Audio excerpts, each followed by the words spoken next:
seen a more in-depth look at that varicose vein. You can see the tortuosity again. And again, this is what I alluded to. Here you can see the valves. These valves are one-way set of valves. So every time, think about it, every time you take a step, the muscles contract, that pushes the blood up past these valves.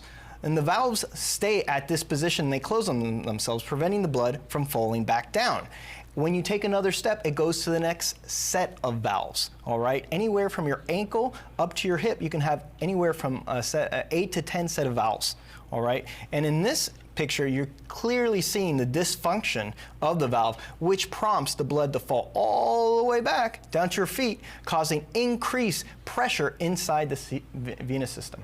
All right, great. Thank you for that information. All right, doctor, join me back here because we have a photo now of some of those stages that we were talking about to show our viewers. Doctor, let's talk about these. Obviously, the left being a normal picture of a leg with normal veins, and then through the progression of time, let's talk about what's happening through stage 1 through stage 4. There you see in stage 1, you start to see the development of reticular veins and spider veins.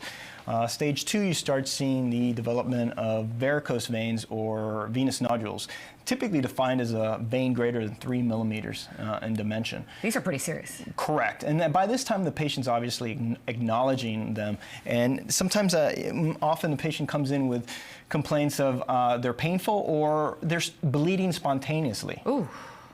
Stage 3, you start seeing lower extremity swelling. Well, that's what edema means. And then stage 4 is when you start to actually see the extent or the worst portion of the disease, where you start to see hyperpigmentation, so that's discoloration of the skin, and that's actually what we call hemosiderin deposits. So if you think about it, when you breathe in air, our lungs extract the oxygen. The oxygen actually has to transport, the blood has to transport the oxygen to the rest of the body. It does so bound to iron. So when you get the blood pooling, you have that iron deposits sitting in that skin, and that's where you get the discoloration. With time, that can cause ulcerations. Now, we're not talking about a period of 1 to 2 days or months or years. We're talking about over 20, 30 years.